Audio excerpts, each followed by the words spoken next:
Hello అండి, welcome back to our channel. అందరూ ఎలా ఉన్నారు? బాగున్నారా? మీరందరూ కూడా బాగుండాలని మనస్ఫూర్తిగా కోరుకుంటున్నాను. మీ అందరికీ కూడా చాలా బాగా ఉపయోగపడే బ్యూటిఫుల్ ఐడియాస్ అయితే షేర్ చేస్తూ ఉన్నాను. సో వీడియో ఎక్కడ స్కిప్ చేయకుండా చివరి దాకా చూడండి. ఇలాగ ఒక బాటిల్ని అయితే తీసుకొని దాన్ని కొంచెం జాయింట్ ఉండేలాగా కట్ చేశాను. తర్వాత మునక్కాయల్ని ఇలాగ క్రాస్గా కట్ చేస్తున్నాను. ఇలా క్రాస్గా కట్ చేసి మనం స్టోర్ చేసుకుంటే ఏంటంటే ఇవి అంత తొందరగా పాడు కాకుండా ఉంటాయన్నమాట. ఇంకోటి ఇక్కడ కట్ చేశాను కదా, ఈ బాటిల్లో మనము ఇలాగ స్టోర్ చేసుకుంటే ఎక్కువ రోజులు ఫ్రెష్గా ఉంటాయి. కవర్లో పెట్టడం వల్ల కూడా ఇలాగ బాటిల్లో స్టోర్ చేసుకుంటే మనకి ఫ్రిడ్జ్లో పెట్టే స్పేస్ తక్కువగా ఉంటుంది. డోర్లో అయినా మనం స్టోర్ చేసుకోవచ్చు. మునక్కాయలు కూడా ఎన్ని రోజులైనా కూడా ఇలాగ ఫ్రెష్గా ఉంటాయి అనమాట. కవర్లో వాటర్ రావడం వల్ల కుళ్ళిపోతూ ఉంటాయి అన్నమాట. మనకి తొందరగా మునక్కాయలు చెడిపోతూ ఉంటాయి. బయట పెట్టామంటే డ్రై అయిపోతూ ఉంటాయి. అలా కాకుండా ఇలాగ బాటిల్లో పెట్టుకోండి, ఫ్రెష్గా ఉంటాయి. మంచిగా టేస్టీగా కూడా చేసేసుకోవచ్చు. ఇంత ఈజీగా, ఇంత సింపుల్గా ఇత్తడి రాగి వస్తువులను అయితే మనం క్లీన్ చేసుకోవచ్చు అని తెలిస్తే కనుక మీరైతే ఖచ్చితంగా షాక్ అవుతారు. దీనికోసం మనం వాడే ఐటమ్స్ అన్నీ కూడా మన ఇంట్లో ఉండేటివి అనమాట. న్యాచురల్ ఐటమ్సే, ఎటువంటి కెమికల్స్తో పని లేకుండా మనమైతే సింపుల్గా దీన్ని తయారు చేసుకొని ఈజీగా వాడచ్చు. మనకి చేతులు పాడవకుండా, చేతులకు ఎటువంటి హామ్ జరగకుండా మనమైతే జస్ట్ సింపుల్గా స్క్రబ్బర్తో కూడా అవసరమే లేదు. మనం ఒక బ్రష్ తీసుకొని ఇలా అప్లై చేస్తే సరిపోద్ది అనమాట. దీనికోసం నేను ఇక్కడ బౌల్లోకి అయితే శనగపిండి, పెరుగుని, నిమ్మకాయని, ఉప్పుని, అలాగే కొంచెం వెనిగర్ని యాడ్ చేశాను. ఇక్కడ పసుపు అనేది ఆప్షనల్ అనమాట. కావాలంటే వేసుకోవచ్చు, లేదంటే స్కిప్ చేసేయండి. దీన్ని ఇలా అప్లై చేసి వాష్ చేసుకుంటే సరిపోతుంది. మనకైతే దీపాలు, ఇలా రాగి వస్తువులు, ఇత్తడి వస్తువులు చాలా సింపుల్గా, ఈజీగా జస్ట్ మినిట్స్లో మనము పని కంప్లీట్ చేసేసుకోవచ్చు అనమాట. మరి వీడియో నచ్చితే తప్పకుండా లైక్ చేయండి. ఎవరికైనా యూజ్ అవుతుందంటే షేర్ చేయండి. ఎలా ఉందో కామెంట్ పెట్టండి. ఉల్లిగడ్డ మీద డెటాల్ వేసి చూసారా? వేయకపోతే ఇప్పుడు ఒకసారి వేసి చూడండి. ఇలాగ ఫస్ట్ అయితే ఉల్లిపాయ తీసుకొని ఇలా బాగా హోల్స్ పెట్టేసుకోవాలన్నమాట. మనం ఎన్ని పెట్టుకోగలిగితే అన్ని హోల్స్ని ఇలాగా పెట్టేసుకోవాలి. ఇలా హోల్స్ పెట్టుకున్న దాంట్లోకి అయితే ఇది చాలా ఘాటు స్మెల్ వస్తూ ఉంటుంది అనమాట. మనం ఇలా హోల్స్ చేస్తున్నప్పుడు కూడా తెలుస్తుంది మీకే. తర్వాత దీంట్లోకి అయితే కొంచెం డెటాల్ని తీసుకొని ఇలాగా మూతతో హోల్స్లో అన్నిట్లలో కూడా ఇలా కొంచెం కొంచెం వేసేయాలి. ఇలా వేయడం వల్ల లోపల పొరల దాకా మొత్తం డెటాల్ అంతా వెళ్ళిపోతుంది అనమాట. తర్వాత ఒక గట్టిగా ఉండే థ్రెడ్ని తీసుకొని ఇలాగా హోల్లో నుంచి బయటకు తీసి ఇలా జాయింట్ చేసుకొని హ్యాంగ్ చేసుకుని దానికి ఇలా ముడేసుకోవాలి. తర్వాత దీన్ని మీకు బల్లులు ఎక్కడెక్కడ నుంచి ఎక్కువ వస్తున్నాయో, ఏ ప్లేస్లలో ఉంటున్నాయో ఆ ప్లేస్ దగ్గర ఇలా హ్యాంగ్ చేయండి. ఈ ఉల్లిగడ్డ డెటాల్ స్మెల్కి బల్లులు అయితే అస్సలు రావన్నమాట. పట్టు చీరలను అయితే మనము చాలా నీట్గా పెట్టుకోవాలని చూస్తూ ఉంటాము. ఐరన్ చేపించి మంచిగా పెట్టుకుంటాం కదా. కాకపోతే ఇవి అప్పుడప్పుడు ఫోల్డింగ్స్ పోతూ ఉంటాయి. మనం పెట్టుకున్న ప్లేస్లో నుంచి దుమ్ము పట్టడం లాంటివి జరుగుతూ ఉంటాయి. లేదంటే ఏవైనా చిన్న చిన్న బొద్దింకలు లాంటివి కూడా పోతూ ఉంటాయి కదా. సో అలా అవ్వకుండా నీట్గా ఉండాలి అని అంటే కనుక ఈ చిన్న చిన్న టిప్స్ ఫాలో అయితే మనము పెట్టుకున్నట్టుగా సేఫ్గా ఉంటాయి అనమాట. ఇలాగా హ్యాంగర్ తీసుకొని దానికైతే బ్లౌజ్ని పెట్టేసుకొని దానికి మనం శారీ ఫోల్డింగ్తో ఉంటుంది కదా. సో దాన్ని కూడా ఇలాగా బ్లౌజు, శారీ రెండు కూడా హ్యాంగర్కి పెట్టేసుకున్న తర్వాత ఇలాంటి షాపింగ్ బ్యాగ్స్ అయితే మన దగ్గర ఎక్కువగా రెగ్యులర్గా వస్తూనే ఉంటాయి కదా. అలాంటి బ్యాగ్లను అయితే తీసుకొని మనకి శారీ లోపలికి పెట్టేసుకున్న తర్వాత ఇక్కడ చిన్నగా హోల్డ్ చేసుకోవాలన్నమాట. బ్యాక్ సైడ్ హ్యాంగర్ బయటకు వచ్చే విధంగా కింద తాళ్ళు ఉంటాయి కదా. సో ఈ థ్రెడ్స్ని ఒకసారి ఇలాగా నాట్లో వేసారంటే నీట్గా ఉంటాయి, డస్ట్ పట్టకుండా ఉంటాయి, సేఫ్గా ఉంటాయి. మన అందరి దగ్గర బట్టల సోప్ అయితే అవైలబుల్ ఉంటుంది కదా. సో ఇలాంటి బట్టల సోప్ని అయితే ఒకటి తీసుకొని ఇలాగ కొంచెంగా కట్ చేసేసుకోవాలి. లేదంటే మీ దగ్గర అరిగిపోయిన బట్టల సోప్ ముక్కలు ఉన్నా కూడా వాటినైనా ఇలాగ గ్రేట్ చేసుకొని యూజ్ చేసుకోవచ్చు. ఈ బట్టల సోపు అలాగే దీంట్లో బేకింగ్ సోడా వేసాను. ఈ రెండింటిని కలిపి ఇలాగా ఒక పాతది ఏదైనా సాక్స్ ఉంటే దాంట్లో వేసేసుకొని మీరైతే ఫ్లష్ ట్యాంక్లో పెట్టుకున్నారు అంటే మీకు ఫ్లష్ ట్యాంక్లో నుంచి ప్రతిసారి సోపు వాటర్ వస్తూ ఉంటుంది కాబట్టి టాయిలెట్ అనేది నీట్గా ఉంటుంది. ఈ మధ్య కాలంలో ఏం ఆర్డర్స్ పెట్టుకున్నా కూడా ఇలాంటి బ్యాగ్సే వస్తూ ఉన్నాయి కదా. సో ఇలాంటివి అయితే మన ఇంట్లో మనం చెత్త వేసుకొని పడేస్తూ ఉంటాము. కాకపోతే వీటితో చాలా రీయూజ్ చేసుకోవచ్చు. ఇలాంటి ఐడియాస్ మన ఛానల్లో చాలా ఉన్నాయి. చాలామంది రెగ్యులర్గా కూరగాయలు తెచ్చుకొని అన్నీ కూడా కింద డబ్బాలో వేస్తూ ఉంటారు. కవర్లలో దానికి సపరేట్ పెట్టుకున్న మొత్తం ఒకే దాంట్లో వేసి పెట్టుకుంటారు. అలాంటి వాళ్ళు ఏంటంటే ఈ బ్యాగ్ని పెట్టుకున్నారనంటే కింద ఏదైనా వాటర్ ఫామ్ అయినా కూడా కూరగాయలు పాడవకుండా ఉంటాయి, నీట్గా ఉంటాయి. నెక్స్ట్ ఇంకా మనము ఇలాంటివి ఏవైనా ఎర్రగడ్డ లాంటివి ఎక్కువ తెచ్చుకున్నప్పుడు కూడా దీంట్లో వేసి పెట్టుకొని హోల్స్ పెట్టుకున్నామంటే పాడు కాకుండా ఉంటాయి. ఇలా కింద వేయాల్సిన పని లేకుండా ఉంటాయి. ఇంట్లో చిన్నపిల్లలు ఆడుకునే వాళ్ళు ఉంటే బొమ్మలు అయితే చాలా ఉంటాయి. వాళ్ళు ఎక్కడ పట్టినా బొమ్మలే కనిపిస్తూ ఉంటాయి. మనకు చెత్తలు దోస్తూ ఉన్నప్పుడు సోఫాల మీద, చైర్ల మీద అన్నీ అవే ఉంటాయి కదా. ఇలాగ వాళ్ళు రెగ్యులర్గా ఆడుకునేవన్నీ కూడా దీంట్లో వేసి మనం ఇచ్చామంటే వాళ్ళు నీట్గా అయితే పెట్టుకుంటారు. ఇలాంటి ఐడియాస్ మన ఛానల్లో చాలా ఉన్నాయి. ఇలాగ ఒక గిన్నెలోకి కొంచెం పసుపుని అలాగే కొద్దిగా బేకింగ్ సోడాని వేసేసుకోండి. దాంతోపాటు కొంచెం ఫేస్ పౌడర్ వేసుకోండి. ఇలాగ మూడింటిని కూడా బాగా మిక్స్ చేసేసుకోండి.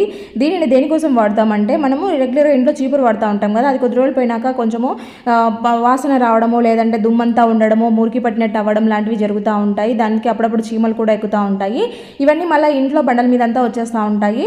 చిన్నపిల్లలు ఉన్నప్పుడు కుడుతూ ఉంటాయి కాబట్టి ఇలాగ ట్రై చేయండి. అప్పుడప్పుడు ఇలాగా దీన్ని చేసుకున్నారు అంటే మీకు చీమలన్నీ కూడా లేకుండా పోతాయి. ఇదే పౌడర్ అలాగనే చీమలకు కూడా చల్లారంటే చాలా బాగా యూజ్ అవుతుంది. చీపురు పైన ఇలాగ స్ప్రెడ్ చేసేసి మొత్తం నీట్గా ఇలాగ చేశారనంటే దానిపైన ఉన్న డస్ట్ అంతా పోతుంది, నీట్గా ఉంటుంది. మైగ్రేన్ తలనొప్పి వచ్చే వాళ్ళకి తెలుస్తుంది ఆ పెయిన్ అనేది ఎలా ఉంటుందో. ఎన్ని ట్యాబ్లెట్స్ వేసుకున్నా ఏం వేసుకున్నా కూడా చాలా పెయిన్ అనుభవిస్తూ ఉంటారు. చిన్న వెలుతురుని కూడా భరించలేరు, చిన్న సౌండ్లని కూడా చాలా డిస్టర్బ్గా ఫీల్ అవుతూ ఉంటారు కదా. అలాగ మైగ్రేన్ తలనొప్పి వస్తుంది, హెవీగా ఉంది పెయిన్ అనుకున్న వాళ్ళు ఇలాగ పెనం మీద పసుపు వేసేసి అలా కొంచెం పొగ వస్తుంటుంది కదా, ఆ పొగనైతే కాసేపు అట్లా పీల్చండి. మరీ మంటని హైలో పెట్టుకోకూడదు, పసుపు అనేది తొందరగా మాడిపోతుంది. చిన్న మంట మీద ఇలాగ పసుపుని వేడి చేసి కాసేపు ఒక 2-3 మినిట్స్ ఆ పొగని పీలిస్తే సరిపోతుంది. మీకు వెంటనే రిలీఫ్ తెలుస్తుంది అనమాట. అంతేకాకుండా ఎక్కువ కోల్డ్ అయినప్పుడు జలుబు దగ్గు ఎక్కువగా ఉంటాయి కదా, వీటికి కూడా బెస్ట్గా పనిచేస్తుంది. ఖచ్చితంగా ట్రై చేయండి. ఇలాగ 1 ఇంచు సైజులో ఉన్న అల్లంనైతే తీసుకొని పైన పొట్టు తీసేసుకొని ఒకసారి వాష్ చేసేసుకోండి. ఇదైతే చాలా మంచి రిజల్ట్స్ ఉంటాయి, ఖచ్చితంగా ట్రై చేసి చూడండి.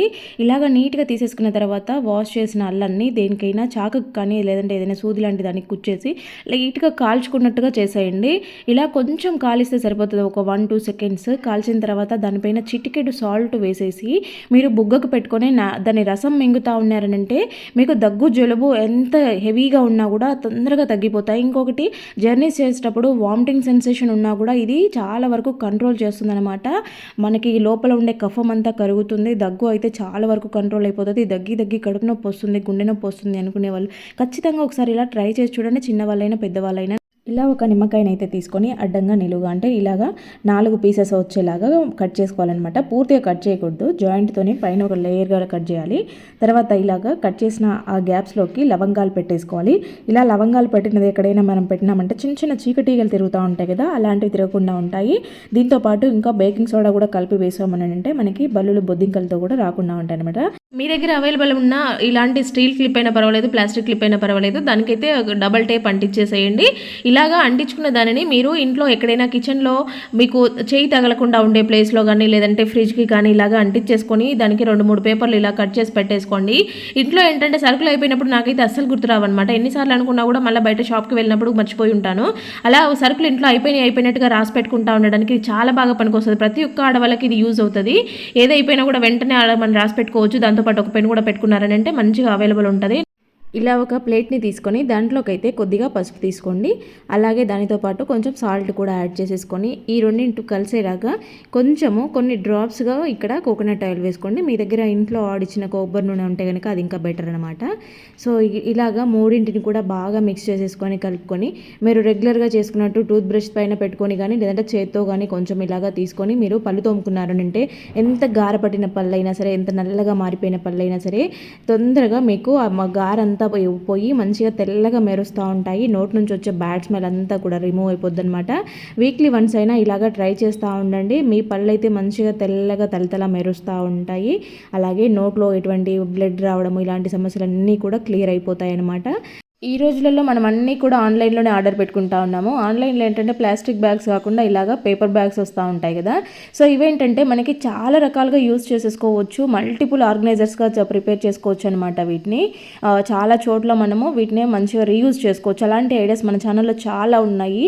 ఎవరికైనా ఇంట్రెస్ట్ ఉంటే ఒకసారి చెక్ చేయండి. ఇక్కడైతే ఈ బ్యాగ్ని చూసారు కదా, నేను ఇలాగా చిన్నగా కింద కట్ చేశాను, మిడిల్ పార్ట్ని మధ్యలోకి వేసేసాను, పైన పార్ట్ని మళ్ళీ డబుల్ లేయర్గా అంటించేసాను. మీరు వీడియోలో క్లియర్గా చూడొచ్చు. ఇది ఫుల్ వీడియో ఉంది మన ఛానల్లో, ఎవరికైనా ఇంట్రెస్ట్ ఉంటే ఒకసారి చెక్ చేయండి. మనకైతే ఇవి మంచిగా క్లాత్ ఆర్గనైజర్స్గా ప్రిపేర్ చేసుకోవచ్చు. ఇల్లు గలీజ్ అవ్వకుండా మాటికి సర్దే పని లేకుండా చాలా బాగుంటాయి. ఇలాగా ఒక పెనం మీద అయితే కొంచెం పసుపుని తీసుకోండి. పసుపుని అనేది లైట్గా హీట్ చేసుకుంటూ ఉండాలన్నమాట. పెద్ద మంట పెట్టి ఒకేసారి కాకుండా ఇలాగ స్లోగా దీనిని ఇలాగ స్పూన్తో వేపుకుంటున్నప్పుడు ఏంటంటే కలర్ చేంజ్ అవుతూ అది కొంచెంగా ఇలాగ బ్లాక్లోకి వచ్చేస్తుంది. టోటల్గా బ్లాక్ అయిపోయిన తర్వాత దీంట్లోకి అయితే మనం మీరు రెగ్యులర్గా యూజ్ చేసుకునే కొబ్బరి నూనె ఉంటుంది కదా, తలకు పెట్టుకునేది, దాన్ని ఇలాగ వేసేసి కలిపేసేయండి. మీకు మరీ తిక్కుగా ఉండకూడదు, అలాగని కారిపోయేలాగా లేకుండా ఇలాగ చూసుకొని చేసుకోవాలన్నమాట. ఇది మీరు ఒక గిన్నెలోకి పౌడర్ తీసుకొని అయినా కూడా కలుపుకోవచ్చు. నేను పెనం మీద ఇంకా అంతా కలిసిపోయేలా కలుస్తుందని ఆ పెనం మీదనే కలుపుతున్నాను. ఇలాగ చేసింది మీరు వెంట్రుకలు తెల్లబడుతున్నాయి అని అనుకునే వాళ్ళకి రెగ్యులర్గా ఇలా ఆయిల్తో పాటు పెట్టేసుకొని 1 గంట ఉండిచ్చేసిన తర్వాత మీరు హెడ్ బాత్ చేశారంటే మీకు కంప్లీట్గా వైట్ హెయిర్ అనేది బ్లాక్ అయిపోద్ది అనమాట. అంటే అప్పటికప్పుడు రిలీఫ్ కాకుండా వైట్ హెయిర్ కంప్లీట్గా కొంచెంగా బ్రౌన్ కలర్లోకి మారుతూ బ్లాక్లోకి వచ్చేస్తాయి అనమాట. వైట్ హెయిర్ అనేది బ్లాక్ అవ్వడానికి పర్మనెంట్ సొల్యూషన్ అనమాట. ఇలా ఒకసారి రెడీ చేసి పెట్టుకున్నారంటే రెగ్యులర్గా యూజ్ చేయొచ్చు. ఇక్కడ నేను చూపిస్తున్న ఈ కుక్కర్ వచ్చేసి 5 లీటర్ అనమాట, ప్రెస్టేజ్వి 5 లీటర్ కుక్కర్. అది కాక స్టీల్ కుక్కర్ అనమాట, అల్యూమినియం కాదు. సో చాలా రోజుల నుంచి అనుకుంటూ ఉంటే ఈ రోజుకి కుదిరింది. అంటే అల్యూమినియం మార్చేసి స్టీల్వి కానీ లేదంటే ఇత్తడి కానీ తెచ్చుకోవాలని చూస్తూ ఉన్నాను. ఒకటిగా మారుద్దామనేసి ఫస్ట్ అయితే నేను ఇక్కడ కుక్కర్ తీసుకున్నాను. కుక్కర్ అంటే చాలా ఎక్కువగా యూజ్ చేస్తూ ఉంటాం కదా. So steel cooker, prestige company అనమాట, 5 లీటర్ది. సో ఇదైతే మీకు చూపిద్దాము మోడల్ ఎలా ఉంటుందనేసి తీసుకున్నాను. ISI సర్టిఫైడ్ ఉంటుంది. ఇక్కడ మనకి కొంచెం డిఫరెంట్గా ఇచ్చాడనమాట, రొటీన్గా కాకుండా. ఇక్కడ విజిల్ పెట్టుకునే ప్లేస్ కాకుండా సేఫ్టీ వాల్తో పాటు ఇంకొక బటన్ ఇచ్చాడు కదా అక్కడ, దాని గురించి కూడా చూపిస్తాను చూడండి. మామూలుగా అన్నిటికీ ఇచ్చినట్టుగానే దీనికి కూడా రబ్బర్ వచ్చేసింది అనమాట. ఇంకొకటి బార్డర్ లాగా ఉంది కదా, మనకి ఏదైనా కొంచెం పొంగిందంటే అంత ఈజీగా బయటికి రాదనమాట. పొంగు ఏదైనా మరీ ఎక్కువ కాకుండా కొంచెం ఏదైనా పొంగింది అని అంటే కనుక విజిల్ వచ్చినప్పుడు వస్తూ ఉంటుంది కదా నురగంతా, అది బయటికి రాకుండా బార్డర్ లాగా ఉంది, లోపలికి గుంతలాగా ఉండి ఇండక్షన్ బేస్ ఉందన్నమాట. ఇది మనము ఇండక్షన్ స్టవ్స్ మీద కూడా మంచిగా హ్యాపీగా యూజ్ చేసుకోవచ్చు. దీంట్లో నాకు బాగా నచ్చింది ఏంటంటే దీని సైజు వెడల్పు చూడండి ఇలా ఉంది. ఇంకోటి హైట్ తక్కువగా ఉందన్నమాట. మామూలుగా కిచెన్ కౌంటర్స్ దాదాపు హైట్ పెడతా ఉంటారు, కొంచెం తక్కువగా హైట్ ఉండే వాళ్ళైతే ఇట్లా చేతులు ఎత్తి కలుపుకోవాల్సి వస్తూ ఉంటుంది, చాలా ఇబ్బంది పడుతూ ఉంటారు. ఇక్కడ హ్యాండిల్స్ని గమనించండి, 2 స్క్రూలు వచ్చాయి, చాలా మంచిగా ఉందన్నమాట హ్యాండిల్ టైట్నెస్ అనేది. ఇక్కడ చూడండి స్టీల్ ఇచ్చారు, ఇక్కడ పట్టుకునే దానికి కూడా అంటే స్ట్రాంగ్గా ఉండేలాగా, విరిగిపోవడము. మామూలుగా వేరే కుక్కర్స్కి, అల్యూమినియం కుక్కర్స్కి అయితే డైరెక్ట్ ఇస్తాడు కదా హ్యాండిల్ని, కుక్కర్కి పెట్టేసి స్క్రూ కొట్టేస్తారు కదా, అలా కాకుండా ఇక్కడ డిఫరెంట్గా ఇచ్చారు అయితే మోడల్ అయితే. ఇంకా నెక్స్ట్ ఇలాగా విజిల్ కూడా చాలా బాగుంది, బుడ్డిగా ఉంది. నెక్స్ట్ మనకి గ్యారంటీ కార్డు, వారంటీ ఉండేదంతా కూడా ఇచ్చారనమాట, బుక్ ఇచ్చారు. సో దీంట్లో మనకి మొత్తం డిస్క్రిప్షన్ ఉంటుందన్నమాట, కుక్కర్ డిస్క్రిప్షన్ అంతా కూడా ఈ బుక్లో ఉందన్నమాట. మనకు ఒకవేళ అది అర్థం కాకపోయినా ఒకసారి లోపల తిరగేస్తే మొత్తం క్లియర్గా అర్థమవుతుంది ఏంటి అనేది. ఇక్కడ చూపిస్తానన్నాను కదా, సేఫ్టీ వాల్ పక్కన కూడా ఇక్కడ ఇది ఉందన్నమాట. ప్రెషర్ ఎక్కువగా ఉన్నప్పుడు ఇది పైకి ఉంటుంది, ప్రెషర్ లేదు లోపల మనం మూత తీసేయచ్చు అనుకున్నప్పుడు అది కిందికి వెళ్ళిపోయి ఉంటుందన్నమాట. ఇప్పుడు ప్రెషర్ ఉంది లోపల, అందుకు పైకి నిలబడి ఉందన్నమాట. అయితే కుక్కర్ అయితే చాలా బాగా యూజ్ అవుతుంది, భలే అయిపోయింది ఇది. ఇక్కడ నేను ఫస్ట్ కదా అనేసి బెల్లం పరమాన్నం చేశానమాట. మంచిగా కుక్ అయింది, అసలు అడుగంటేది అనేది లేదనమాట. మామూలుగా అయితే వాటర్ తక్కువగా వేస్తే అడుగంటేది, ఇది వేరే కుక్కర్లో చేసినంటే మాడేది, అట్లా అస్సలు అడుగే అంటలేదనమాట. చాలా పర్ఫెక్ట్గా కుక్ అయిపోయింది, నీట్గా అయింది, కాసేపట్లోనే అయింది. విజిల్ కూడా పెద్ద సౌండ్ రాదు, నార్మల్గా వస్తుంది. ఇక్కడ కర్రీ కూడా చేశాను. నెక్స్ట్ వచ్చేసి మంచిగా గ్రేవీ లాగా వచ్చేసింది అనమాట, హ్యాపీగా తీసేసుకోవచ్చు ఎవరికైనా కావాలంటే. మగ్గునైతే అబ్జర్వ్ చేయండి, ఇది 2 చోట్లగా పగిలిందనమాట. ఓ చిన్న క్రాక్ ఒకటి, పెద్ద క్రాక్ ఒకటి. యాక్చువల్గా అయితే అసలు ఇది పనికిరాదు, నీళ్ళు పట్టామంటే ముక్కలుగా విరిగిపోయేంతగా పగిలిపోయింది. కానీ ఇట్లాంటి కాస్ట్లీ ఐటమ్స్ మీ ఇళ్ళలో ఏవైనా పగిలిపోతే మీకు ఒక ఐడియా ఇవ్వడం కోసం నేను దీన్ని ఈరోజు మళ్ళీ అంటించేసి చూపిస్తున్నాను చూడండి. ఇది ఇంతవరకు చూపెట్టారేమో సాల్ట్, బేకింగ్ సోడా వేసి చూపించారు, కానీ అవేంటంటే గట్టిగా హార్డ్గా అవ్వడం వల్ల మళ్ళీ వాటర్ పట్టినప్పుడు విరిగిపోతాయి, తొందరగా బ్రేక్ అయ్యే ఛాన్సెస్ ఉంటాయి. అలా బ్రేక్ అవ్వకుండా ఈజీ ప్రాసెస్ అనమాట. కొంచెం కాటన్ తీసుకొని దాన్ని ఇలాగా మీరు బ్రేక్ అయిన ప్లేసెస్లో పెట్టేసి దానిపైన ఫెవికిక్ వేసేసి కాసేపు పక్కన పెట్టేసి వదిలేసేయండి. ఇలా కాటన్ అంతా కూడా మంచిగా అంటుకునేలాగా చాక్తో అంటించేసారంటే నీట్గా ఉంటుంది. చూసారా, మీకు వాటర్ పట్టి చూపెట్టాను, కాసేపటికి అది అంటుకునిందనమాట. చేయి పెట్టి చూపిస్తున్నాను చూడండి, ఒక డ్రాప్ కూడా తడి లేకుండా ఉంది. ఇట్లా చేసుకోవడం వల్ల ఏంటంటే మీకు తొందరగా మళ్ళీ బ్రేక్ అవ్వకుండా ఉంటాయన్నమాట, మూవ్ అవ్వడానికి ఈజీగా ఉంటుంది కాటన్ పెట్టినప్పుడు. ఒక ప్యాన్ తీసుకొని దాంట్లోకి అయితే ఇక్కడ నేను 1 స్పూను వాము తీసుకున్నాను. వాము అనేది మన ఇంట్లో ఖచ్చితంగా పెట్టుకోవాల్సిన ఐటమ్. ఇది చిన్నపిల్లలు ఉండే వాళ్ళైతే ఇంకా ఖచ్చితంగా ట్రై చేయండి. ఇలాగా వాముని లైట్గా హీట్ చేయండి, మరీ ఎక్కువ కాదు, లైట్గా హీట్ చేసి మీరు ఇలాగా బాటిల్లో దేంట్లోనైనా వేసి స్టోర్ చేసుకున్నారంటే రెగ్యులర్గా దీన్ని తీసుకుంటూ ఉండొచ్చు. పిల్లల కోసం నేను ఇలాగ బాటిల్లో వేసి పెట్టాను. ఇలా కొంచెం చేతిలోకి తీసుకొని నలిపేసి వాళ్ళకి దవడకు పెట్టించామంటే దగ్గు ఎక్కువగా వస్తున్నప్పుడు, లేదంటే కఫం ఎక్కువగా ఉన్నప్పుడు, జలుబు జ్వరంతో ఇబ్బంది పడుతున్నప్పుడు డైలీ ఇది మార్నింగ్ ఒకసారి, నైట్ పడుకునే ముందు ఒకసారి వాళ్ళకి దవడకు పెట్టండి. దాంట్లో కొంచెం సాల్ట్ వేసినా కూడా ఇంకా బెటర్ రిజల్ట్స్ ఉంటాయి. ఇంకా అలాగే కాకుండా ఇలాగా వాముని అయితే, వేపిన వాముని తీసుకొని దాంట్లోకి కొంచెం పచ్చకర్పూరంని కానీ లేదంటే ముద్ద కర్పూరం కానీ వేసేసి ఇలాగ ఒక కాటన్ క్లాత్లో కట్టేసి మూటలాగా కట్టేసి దీనిని పిల్లలు పడుకునేటప్పుడు వాళ్ళ పిల్లో కింద పెట్టేసాము అంటే వాళ్ళకి నైట్ అంతా కూడా మంచిగా శ్వాస వస్తుంది. అంటే శ్వాస రాకుండా ఇబ్బంది పడుతూ ఉంటారు, దగ్గుతో ఇబ్బంది పడుతూ ఉంటారు కదా, నైట్ టైంలో ఎక్కువ అవుతూ ఉంటుంది అనమాట ఈ ప్రాబ్లము. ఒక చల్లగా ఉంటుంది వాతావరణం కాబట్టి. అలాంటప్పుడు వాళ్ళ దిండు కింద ఇలా పెట్టామంటే ఇది 1 వీక్ వరకు దీని స్మెల్ అంతా కూడా ఇలాగే ఉంటుంది. ఇల్లు తుడిచే నీళ్ళలో ఇది ఒక్క మూత వేస్తే చాలు మీ ఇల్లంతా కూడా తలతలా మెరుస్తూ సువాసనతో ఉంటుంది రోజంతా కూడా. దానికోసం అయితే గిన్నెలో 1 లీటర్ వరకు వాటర్ తీసుకొని దాంట్లో కొన్ని దాల్చిన చెక్క ముక్కల్ని వేసి ఒక 5 మినిట్స్ బాగా మరిగిచ్చేసుకొని తర్వాత ఆ స్టవ్ ఆఫ్ చేసి మూత పెట్టేసి 10 మినిట్స్ తర్వాత చల్లగైన తర్వాత చూస్తే దాని కలర్ అయితే ఇలాగా మారిపోయి ఉంటుంది. ఇక్కడ నేను చూపిస్తున్నది అయితే పట్టిక, ఇది పూజా స్టోర్లో అవైలబుల్ ఉంటుంది. దాల్చిన చెక్క అలాగే ముద్ద కర్పూరము, జవాదు వీటన్నిటిని కూడా మనము తీసుకోవాల్సి ఉంటుంది అనమాట. పట్టికనైతే మొత్తం పౌడర్ లాగా చేసుకోవాలి. ఇక్కడ నేను చూపిస్తుంది రాక్ సాల్ట్, కల్లుప్పు అంటాం కదా, సో అది పటిక అలాగే కర్పూరము. నేను ఇక్కడ పచ్చకర్పూరం వేసాను, ముద్ద కర్పూరం వేసాను, మీకు ఏది అవైలబుల్ ఉంటే అది వేసుకోండి. తర్వాత కొంచెం జవాదు వేసేసి వీటన్నిటిని బాగా మిక్స్ చేసేసి కావాలంటే మీరు దీన్ని స్ట్రెయిన్ చేసుకొని తర్వాత బాటిల్లో స్టోర్ చేసుకొని మీరు ఇల్లు తుడిచే నీళ్ళలో కలుపుకొని రోజు కొంచెం కొంచెంగా వేసుకుంటే సరిపోద్ది. కావాలంటే మీకు ఇంకొంచెము ఇది లైజాల్ లాంటిది కూడా వేసుకోవచ్చు, లేదంటే ఆ వాటర్లోనే షాంపూ వేసుకుంటే మీకు ఇల్లంతా కూడా నీట్గా మంచి సువాసనతో ఉంటుంది. పటిక అనేది చాలా బాగా క్లీనింగ్ పర్పస్లో యూజ్ అవుతుంది. ఇలాగ స్టవ్ మీద ఒక గరిటెనైతే పెట్టుకుని దాంట్లో కొంచెం కొబ్బరి నూనె వేసుకొని, నువ్వుల నూనె అవైలబుల్ ఉంటే నువ్వుల నూనె వేసుకొని ఇంకా మంచి రిజల్ట్స్ ఉంటాయి. దాంట్లోకి కొంచెం వాముని కొంచెం కర్పూరంని వేసేసి తర్వాత ఇలా చూసారంటే చూడండి వాము అంతా కూడా ఆయిల్లో మంచిగా కరుగుతుంది. సో ఇలాగ ఇది రిలీజ్ అవుతా ఉన్నప్పుడు మంచి స్మెల్ వస్తూ ఉంటుంది కూడా. దీన్ని అయితే మనము కీళ్ళ నొప్పులు, వాతం నొప్పులు అంటారు. ఈ కాలంలో ఈ చలికాలంలో ఏంటంటే వాతం నొప్పులు, కండరాల నొప్పులు ఎక్కువైపోతూ ఉంటాయి, చిన్న పెద్ద తేడా లేకుండా వస్తూ ఉంటాయి కదా. అలాంటి వాటికి ఇది గోరువెచ్చగా ఉన్నప్పుడు మంచిగా మసాజ్ చేసుకున్నారంటే చాలా తొందరగా రిలీఫ్ వస్తుంది అనమాట. పెద్దవాళ్ళకి మోకాల నొప్పులు, నడుము నొప్పులు ఉండే వాళ్ళకి ఇది ఎఫెక్టివ్గా పనిచేస్తుంది. ఇది బాటిల్లో స్టోర్ చేసుకుంటే ఎప్పుడు యూజ్ చేసుకున్నా కూడా గోరువెచ్చగా యూజ్ చేయండి. 1-2 ఆనియన్స్ కట్ చేస్తున్నప్పుడు అయితే పర్వాలేదు, కానీ కొంచెం ఎక్కువ ఆనియన్స్ కట్ చేస్తున్నప్పుడు కళ్ళలో వాటర్ అయితే ఎక్కువ వస్తూ ఉంటాయి, కళ్ళు తెరచలేము, చాలా మంటగా నొప్పిగా ఉంటాయి, ఇంకోటి వాటర్ కారిపోతూ ఉంటాయి. అలాంటప్పుడు ఇలా పక్కన ఒక గ్లాస్లో వాటర్ పెట్టుకొని మీరు ఆనియన్స్ కట్ చేస్తూ ఉండండి. ఇలా చాక్ని అప్పుడప్పుడు వాటర్లో ముంచి తీస్తూ ఉండండి. ఘాట్ అంతా కూడా వాటర్లోకి వెళ్ళిపోద్ది అనమాట. ఇంకోటి ఏంటంటే ఆనియన్స్ మనం ఎక్కువ కట్ చేసుకున్నా మిగిలిపోయాయి అనుకున్నప్పుడు వాటిని బయట పెడితే డ్రై అయిపోతాయి, ఫ్రిడ్జ్లో పెడితే ఫ్రిడ్జ్ అంతా కూడా గలీ స్మెల్ వస్తుంది అనమాట. అలా అవ్వకుండా మంచిగా మనం బయటనే స్టోర్ చేసుకోవాలంటే ఇలాగ ఉన్న ఆనియన్స్ పైన కొంచెం మనం వంటలో వాడే నూనె ఉంటుంది కదా, దాన్ని అప్లై చేసి పెట్టండి. మీరు ఫ్రిడ్జ్లో పెట్టాల్సిన అవసరమే లేదు, బయట పెట్టినా కూడా మంచి ఫ్రెష్గా ఉంటాయి, మీకు అసలు ఆనియన్ బ్యాడ్ స్మెల్ తెలియకుండా ఉంటుంది అనమాట. ఇలాంటి టిప్స్ మన ఛానల్లో చాలా ఉన్నాయి, ఒకసారి చెక్ చేయండి. రెగ్యులర్గా కుంకుమ పెట్టుకునే అలవాటు ఉండే ఆడవాళ్ళకి ఇది చాలా ఇష్టంగా ఫీల్ అవుతూ ఉంటారు, కానీ కాసేపే ఉంటుంది కుంకుమ మళ్ళీ చెడిపోతుంది. అలా కాకుండా ఉండాలంటే మీరు రెగ్యులర్గా యూజ్ చేసుకునే మాయిశ్చరైజర్ ఉంటుంది కదా, సో దాన్ని అయితే కుంకుమలో బాటిల్లోకి వేసేసి బాగా మిక్స్ చేసేసుకోండి. ఇది బాగా కలిసిపోయిన తర్వాత దాంట్లోకి ఏదైనా చిన్న పుల్ల కానీ ఇలాగా ఇయర్ బడ్ కానీ పెట్టుకొని మీరు రెగ్యులర్గా కుంకుమ పెట్టుకున్నారు అంటే మీకు కుంకుమ పోకుండా ఉంటుంది. అంతే కూడా ఇది వాటర్ ప్రూఫ్ లాగా కూడా పనికొస్తుంది అనమాట. మీరు టిక్లీస్ యూజ్ చేయకుండా డైరెక్ట్ దీన్నే బొట్టులాగా కూడా పెట్టేసుకోవచ్చు, ఎన్ని రోజులైనా ఇది స్టోర్ ఉంటుంది. ఇలా 2 టిష్యూలు తీసుకొని వీటిల్లోకి అయితే కొద్దిగా పసుపు వేసుకోవాలి. ఆ తర్వాత దీంట్లోనే మిరియాలు వేసుకోవాలన్నమాట. అంటే ఇవి మీరు ఎన్ని కావాలో చూసుకొని మీరు పెట్టుకునే క్వాంటిటీని బట్టి చేసుకోండి. ఇక్కడ నేనైతే 2 చూపిస్తూ ఉన్నాను. సో ఇది నేను టిష్యూలో వేసాను కాబట్టి ఇలా ఫోల్డ్ చేసి ప్రెస్ చేస్తే సరిపోతుంది, లేదంటే మీరు థ్రెడ్తో కానీ రబ్బర్ బ్యాండ్తో కానీ చుట్టేసేయచ్చు. ఇలా చేసుకున్న వాటిని దేనికోసం అంటే బియ్యం పురుగు వచ్చేస్తూ ఉంటాయి కదా, పురుగు రాకుండా ఉండాలంటే ఇలాగ బియ్యం బ్యాగ్లో కానీ క్యాన్లో కానీ పెట్టేసుకున్నారంటే మీకు బియ్యం ఎప్పటికీ కూడా పురుగు రావు. ఇలాగా కాటన్ బాల్స్ ఉంటాయి కదా, మామూలుగా కాటన్ తీసుకొని బాల్స్ లాగా చేసేసి దానిపైన కొద్దిగా కొన్ని డ్రాప్స్ కంఫర్ట్ వేసేయండి. పిల్లలు అయితే రెగ్యులర్గా యూజ్ చేసే షూస్ ఉంటాయి కదా, సో ఇవైతే ఏంటంటే నల్లగా లేకుండా కొంచెం తెల్లగా అయిపోతూ ఉంటాయి, ఎంత కడిగినా సరే వైట్ కలర్లోకి కనిపిస్తూ ఉంటాయి, ఎందుకంటే రెగ్యులర్గా వాడడం వల్ల దుమ్మంతా పడిపోయి ఉంటుంది కాబట్టి. ఇలాగా కంఫర్ట్ వేసుకున్న ఈ దూదితో దానిపైన తుడిచేసుకొని లోపల కూడా ఒక దూదిని పెట్టేసేయండి. షూస్ చూసేదానికి మంచిగా నీట్గా కొత్తగా ఉంటాయి, లోపల ఎంత బ్యాడ్ స్మెల్ అంతా కూడా రాకుండా మంచి కంఫర్ట్ స్మెల్ తెలుస్తూ ఉంటుంది అనమాట. వాళ్ళు రెగ్యులర్గా యూజ్ చేస్తూ ఉంటారు కాబట్టి చెమట వాసన లేకుండా కంఫర్ట్ స్మెల్ తెలుస్తూ ఉంటుంది. ఇలాగా ఒక ఆనియన్ అయితే తీసుకొని స్లైసెస్ లాగా కట్ చేసేయండి, పైన లేయర్ అంతా తీసేసి.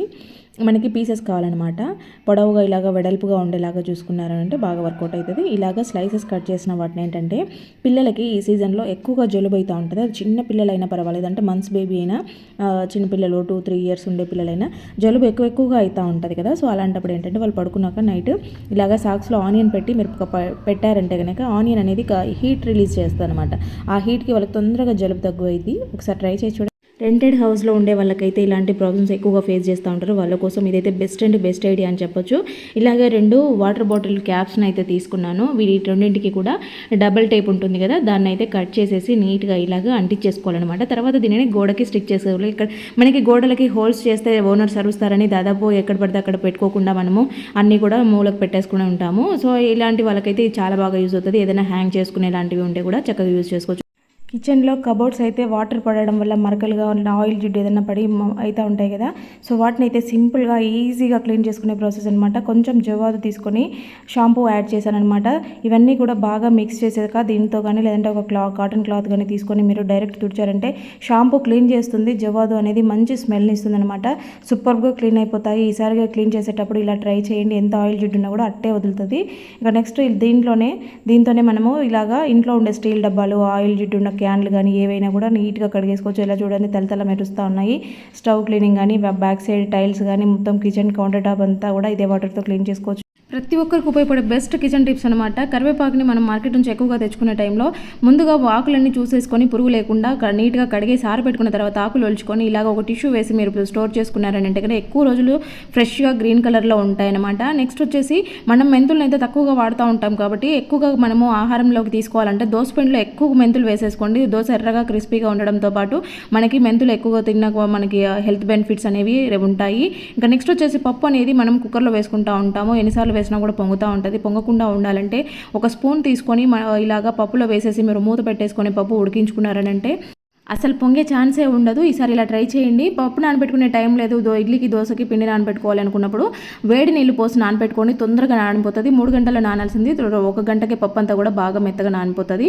వీడియో నచ్చితే లైక్ చేయండి. Thank you for watching.